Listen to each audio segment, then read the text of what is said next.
Hello guys, நான் ஒரு vs பேசுகிறேன். இன்னைக்கு நம்ம பார்க்க போகிற சீரிஸோட நேம் லிட்டரலாக அவங்க எல்லாருக்குமே தெரிஞ்சதுதான் ரொம்பவும் ஃபேமஸான லம்பரோடைய சோலோ லெவலிங் சீசன் 2 தான். அதோடைய ஃபர்ஸ்ட் எபிசோட இன்னைக்கு நம்ம வீடியோவில் பார்க்க போகிறோம். அதனால முடிஞ்சளவுக்கு என்னோட பெஸ்ட் கொடுத்து இந்த எபிசோட பண்ணியிருக்கேன். சப்போர்ட் பண்ணுறோன்னு நினைக்கிறவங்க பார்த்து சப்ஸ்கிரைப் பண்ணி சப்போர்ட் பண்ணுங்க. அது மட்டும் இல்லாமல் அது கூட இருக்க பெல்லைக்கனை ஆளில் வச்சுக்கோங்க. அப்போ தான் நான் போடுற அடுத்த சோலோ லெவலிங்கோட வீடியோஸ் எல்லாமே உங்களுக்கு நோட்டிஃபிகேஷன் வரும். அது மட்டும் இல்லாமல் என்னோட பெஸ்ட் கொடுத்து உங்களுக்காக நல்லா பண்ணி போகிறேன். ஏன்னா ஆல்சோ எனக்கும் சோலோ லெவலிங் ரொம்பவே பிடிச்ச சீரிஸ் தான். நீங்களும் சப்போர்ட் பண்ணீங்கன்னா அதுவே எனக்கு போதும். சோலோ லெவலிங்கோட மிகப்பெரிய ஃபேனாக இருந்தீங்கன்னா கண்டிப்பாக கமெண்ட்ல ஃபயர் அமைச்சு போடுங்க. நான் பார்த்து தெரிஞ்சுப்பேன். சரிங்க, நம்ம கதை உள்ள போலாமா?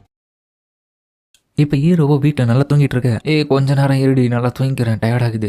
இன்னும் எவ்வளோ நேரம் நான் தூங்குவேன்? டைம் ஆல்ரெடி ரொம்ப நேரம் ஆயிடுச்சுடாடி. இன்னைக்கு உனக்கு நான் இருக்கா இல்லையா? என்னோட டீச்சர் ஒன்று பார்க்க வர சொன்னாங்கல்ல அப்படின்னு ஜின்னாவும் ஹீரோக்கு கேட்க, ஹீரோவோ அதோட ஏஞ்சிக்கிறான். அதுக்கப்புறம் அவனும் ஸ்கூலுக்கு கிளம்பி வர, ஆமா ஜின்வோ இது நீயாடா? ஏன்பா ட்ரெஸ் நல்லா இல்லையா? அதெல்லாம் இல்லடா, நல்லா தான் இருக்கேன். ஆனா இருந்தாலும் நான் உன்னோட டீச்சரை பார்க்க தானே இந்த இடத்துக்கு வந்திருக்கேன். இந்த இடத்துல ஒரு ட்ராக் ஷர்ட் எல்லாம் போட்டுன்னு வந்திருந்தேன்னா அது ஒரு மாதிரி அசிங்கமா இருக்குது. அதுதான் கொஞ்சம் டீசெண்டா இருக்கணும்னு ஃபார்மலான ஷர்ட்ல வந்தேன். எவ்வளவு மாறிடியடா நீ. இந்த மாதிரி ஒரு கோலத்துல வந்திருக்கதை பார்த்தா எல்லார் மேலேயும் தான் கண்ணு இருக்கும் போல. அப்ப கேர்ள்ஸ் எல்லாம் அவன் பார்த்து எவ்வளவு அழகா இருக்கான் பார். அந்த கொஞ்ச நேரத்துல எல்லாரோட அட்டென்ஷனும் நீ வாங்கிட்ட. நீ போக போக எப்படியே இருந்து பார்த்தா உனக்கு ஒரு கேர்ள் ஃப்ரெண்ட் கிடைச்சிட போல. அப்படி மட்டும் உனக்கு ஒருத்தி கிடைச்சிட்டானா எனக்கு இன்ட்ரோடியூஸ் பண்ணி வை. தேவையில்ல அதெல்லாம் பேசின இருக்காது அப்படின்னு அவ கணத்தை பிடிச்சிக்கல. அதுக்கப்புறம் அவன் டீச்சரை மீட் பண்ண ஹீரோ போக, ஜின்வோ உங்களுடைய சிஸ்டரான ஜின்னோடைய கிளாஸ்ல அவங்க நடந்துக்கிற விதத்தையும் அவங்களுடைய கிரேட்ஸையும் வச்சு பார்க்கும்போது ரொம்பவே பர்ஃபெக்டா இருக்காங்க. ஒழுக்கமான பொண்ணாவும் இருக்காங்க, நல்லாவும் படிக்கிறாங்க. இவங்க தான் மற்ற ஸ்டூடெண்ட்ஸ்க்கு ரொம்பவே ரோல் மாடலா இருக்காங்க. கண்டிப்பா இதை நினைச்சு நீங்க பெருமைப்படணும். இப்போ எனக்கு நல்லாவே புரியுது அப்படின்னு ஹீரோவா ஹாப்பி ஆகிறான். அவங்க எக்ஸாம்ஸ் எல்லாமே ரிசல்ட்ல வச்சு பார்க்கும்போது ரொம்பவே நல்ல பர்ஃபார்மன்ஸ் பண்றதுனால கூடிய சீக்கிரமே அவங்களோட கோலான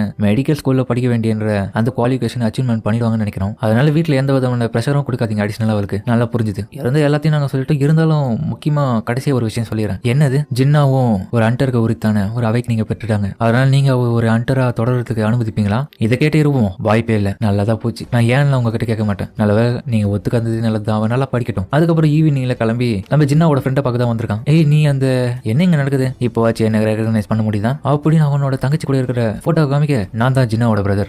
நீ தான் ஜின்னாவோட அண்ணனா? உலகம் சின்னதுமா. இருந்தாலும் நான் கொஞ்சம் கூட எதிர்பார்க்கல. டீச்சர் சொன்னது வச்சு பார்க்கும்போது நீ வேற மாதிரியா இருக்குப்பா. ஆனா இதுக்கப்புறம் என்னால் திரும்பி ஸ்கூலுக்கு போக முடியாதுன்னு நினைக்கிறேன். அப்படி இல்லைன்னா ஹண்டிங் பண்ற அந்த வேலையை கூட குயிட் பண்ணலான்னு இருக்கேன். நீ இன்னமும் ஈரங்க தானே? உனக்கு வாழ்றதுக்கும் பணம் இருந்தா தானே உன்னால வாழ முடியும். இங்க ஒரு பணம் தேவையா இருக்கிறதுனால என்னால உனக்கு அந்த பணத்தை தர முடியும். அதாவது நான் ஒரு ஸ்ட்ரைக் டீம்ல சேரப்போறேன். நீ அந்த ஸ்ட்ரைக் டீம்ல வந்து ஜாயின் பண்ணிக்கோ. நீ ஒன்னும் எனக்கு லட்சம் தர வேண்டிய அவசியம் இல்லை. நீ முதல்ல உன்னோட வீட்டுக்கு போ. நீ என்னமோ எனக்கு அண்ணன் மாதிரி பேசினிருக்க. நீயும் ஒரு ஈரங்க தானே? நான் இங்க வந்திருந்தா மட்டும் நீ சொல்லிட்டேன்னா நான் அந்த இடத்துக்கு போக மாட்டேன்னு. நான் போயிட்டு சம்பாதிக்க போறேன். கிளம்பி வா. அதுக்கப்புறம் அவங்களும் கிளம்ப. இப்ப ஏர்போர்ட்ல ஹண்டர் அசோசியேஷனோட மேனேஜரான ஜின் ஹோலோ இருக்காரு. Welcome home hunter. தேங்க்ஸோ. அப்புறம் பார்த்தா இவன் கிளம்பி வந்துருக்கான் ஊருக்கு. என்னடா ஓல்டு ட்ரெடிஷனை வச்சு இப்ப திரும்பி இதே மாதிரி கூப்பிடுறீங்க? நான் இதுக்குதான் இந்த ஊருக்கே வரது கிடையாது. கொஞ்சமாச்சும் மாறுங்கடா. உலகம் வேற மாதிரி போயிட்டு இருக்கு. என்னமோ பாரம்பரியத்தை எல்லாம் கடைப்பிடிச்சுன்னு இருக்காங்க.